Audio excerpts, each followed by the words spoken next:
और अगली बड़ी खबर भी रायपुर से ही, जहां आज से संजीवनी एम्बुलेंस की सेवाएं ठप होंगी। संजीवनी कर्मचारी अनिश्चितकालीन आंदोलन करेंगे। 5 सूत्रीय मांगों को लेकर प्रदर्शन होगा। नवा रायपुर के तूता धरना स्थल में प्रदर्शन करेंगे।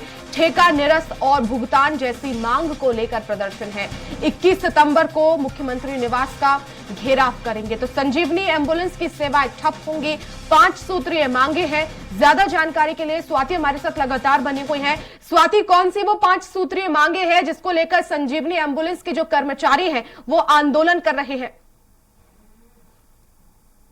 जी बिल्कुल, देखिए ये जो कर्मचारी हैं जो एम्बुलेंस चलाते हैं, एम्बुलेंस में बतौर सहयोगी रहते हैं, इनका काम वर्षा वैसे भी बहुत डिफिकल्ट होता है, क्योंकि कई बार ये इनको इस चीज का बहुत हड़बड़ी होता है कि कैसे पेशेंट को समय पर पहुंचाया जाए। 24 घंटे की उपलब्धता होती है, तो तमाम चीजों को लेकर ये जो है वो अपना प्रदर्शन आज करने जा रहे हैं। तो ठेका निरस्ती की जो बात है और समय पर भुगतान की बात है, ये महत्वपूर्ण तौर से निकल कर आ रही है, क्योंकि कई बार देखा गया है कि 108 और 102 महत्वपूर्ण एम्बुलेंस सुविधाएं हैं जो प्रदेश में दी जा रही है संजीवनी के उस जरिए, तो इसको ठेके के माध्यम से लोगों को दिया जाता है। तो जो वाहन चालक कह लीजिए या एम्बुलेंस के जो कर्मी कह लीजिए, उनको समय पर इसका भुगतान नहीं हो पाता है। तो समय पर भुगतान की जो मांग है वो इनकी बहुत महत्वपूर्ण मांग है।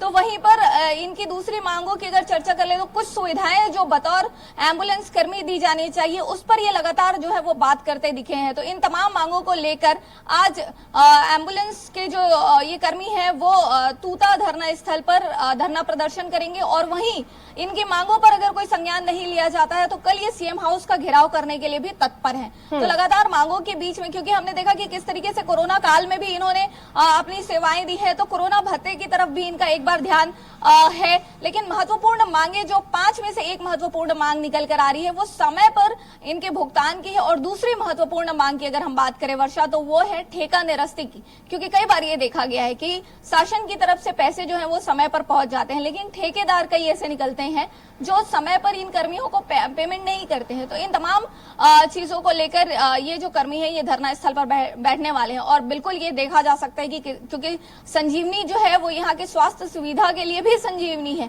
लगातार हम सड़कों पर देखते हैं कि एम्बुलेंस की सुविधाओं के जरिए मरीजों को एक स्थान से दूसरे स्थान ले जाया जाता है, तो इससे कहीं ना कहीं आज से स्वास्थ्य सुविधाओं पर फर्क पड़ता है। स्वाति, क्या इससे पहले एम्बुलेंस कर्मचारियों की तरफ से सरकार तक बात पहुंचाने की कोशिश की गई?